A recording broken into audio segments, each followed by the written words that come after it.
In the immortal words of Homer Simpson, rock stars, is there anything they don't know? Homer's truth rang out again when I heard Neil Young, expatriate, now California rock immortal, staggeringly claim that the Fort McMurray oil site reminded him of atomic bomb-blasted Hiroshima. Now, we can forgive minor sins in any propaganda war, and there is a propaganda war circling the oil sands. But to offer an equivalence and repeat it with the horror, mass obliteration, and deaths of Hiroshima goes so far outside all boundaries of good taste, truth, judgment, and proportion as to be unfathomably irresponsible. If Mr. Young really thinks this, he's blind. If he doesn't, he's shameless. On this one defamation alone, if he has a conscience, and I'm sure he does, he should retract and utterly apologize. Sadly, I don't expect him to. Why? Well, because to some of the people opposing this project, Fort Mac has become the symbol of a campaign, the symbol of the war against oil, or the symbol of what they see as the fight against global warming. So Fort McMurray is not for them a particular project to be weighed and debated, so much as it is a convenient target to be vilified and condemned. It's a project to be stopped.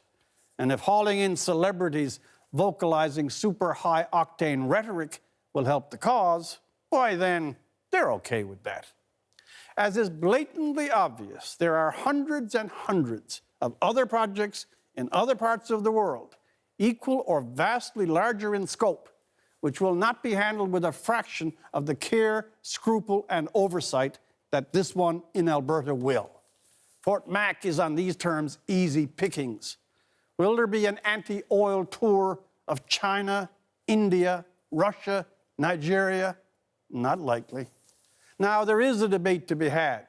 Fort McMurray is a project of great scale, to be weighed on its merits and demerits, on what it contributes to the well-being of workers, to the Alberta and Canadian economies, and on the social and economic benefits it's already spread to many regions of this country, my own province not least. It is also to be weighed on its care, the supervision of the environment, safety, and pace of development. But it should not be made the concentrated vessel of every wrong and mischance of the world energy industry, and most certainly should not be the first target on every autumn superstar looking for one last kick at the publicity can. Fort Mac is not Blake's satanic mill, but neither is it Shangri-La. Between these poles, there can be a discussion.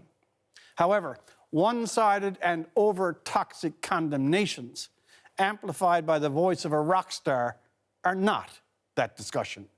Mr. Young has failed to be fair, and thereby he fails also to be persuasive. For The National, I'm Rex Murphy.